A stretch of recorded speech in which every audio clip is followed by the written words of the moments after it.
కలియుగ తిరుమల శ్రీ వెంకటేశ్వర స్వామి దర్శనం కోసం ప్రపంచ నలుమూలల నుంచి భక్తులు తండోపతండాలుగా తరలి వస్తూ ఉంటారు. తిరుమల మోకాళ్ళ పర్వతం అలిపిరి నుంచి తిరుమలకు నడిచే వెళ్లే దారిలో ఉండే 7 కొండలలోని చివరి కొండలోని మోకాళ్ళ మండపం నుంచి కొండపైకి మెట్లు గల ప్రదేశాన్ని మోకాళ్ళ పర్వతం అంటారు. మోకాళ్ళ మండపం నుంచి తిరుమలకు సుమారు 400 మెట్లు ఉండగా వాటిలో మొదటి 100 మెట్లు మామూలు మెట్ల కంటే కొంచెం పెద్దగా ఉంటాయి. ఈ మెట్లు ఉన్న పర్వతం నారాయణగిరి. నారాయణ గారిపై పాదం మోపడం మహాపాపమని తలచి శంకరాచార్యులు వారు మోకాళ్లపై కొండ ఎక్కారు అని అంటారు.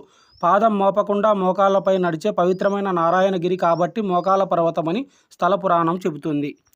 అన్నమయ్య మొదటిసారి తిరుమలకు వచ్చినప్పుడు ఈ మోకాళ్ళ పర్వతం వద్ద అలసిపోయాడని చెబుతుంటారు. రామానుజాచార్యులు తిరుమలకు తొలి దర్శనానికి వచ్చినప్పుడు ఈ వెంకటాద్రి పవిత్రతను గురించి తెలుసుకొని ఆ పవిత్రమైన ప్రదేశాన్ని పాదరక్షలు పాదాలతో తాకరాదని మోకాళ్లతోనే కొండ ఎక్కాడట. అప్పటి నుండి ఈ